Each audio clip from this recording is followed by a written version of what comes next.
Parliament ఎన్నికల్లో machine 15 లో కాంగ్రెస్ 14 సీట్లు గెలుస్తుందన్నారు డిప్యూటీ సీఎం బట్టి విక్రమార్క. నిర్మల్ కాంగ్రెస్ ప్రతినిధుల సమావేశంలో పాల్గొన్న ఆయన ప్రజాభవన్ కు లాక్ పడుతుందని కేసీఆర్ పడుతున్నారన్నారు. లాక్ పడేది ప్రజాభవన్ కు కాదని కేసీఆర్ దుకాణానికేనని విమర్శించారు. ప్రజాపాలనకు ప్రజలే పట్టం కట్టారన్నారు డిప్యూటీ సీఎం బట్టి విక్రమార్క. మోడీ గారు ఈ దేశంలో ఉన్నటువంటి బలహీన వర్గాలకి అంటే ఓబీసీలకి, ఎస్సీలకి, ఎస్టీలకి వీళ్ళందరికీ వాళ్ళకి రాజ్యాధికారంలో హక్కు లేకుండా, తర్వాత సంపదలో వనరుల్లో వాటా లేకుండా చేయాలనేటువంటి ఒక కుట్ర వాళ్ళు చేస్తూ ఉన్నారు. కాబట్టి 400 స్థానాలు గెలుచుకొని వీటన్నింటినీ తొలగించాలనే ప్రయత్నం చేస్తున్నారు. దాన్ని ఎట్టి పరిస్థితుల్లో ప్రజలు కానీ మేము కానీ ఒప్పుకోం.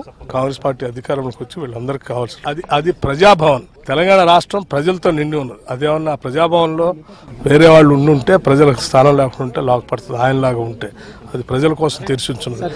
ఎప్పుడూ ఓపెనే ఉంటుంది.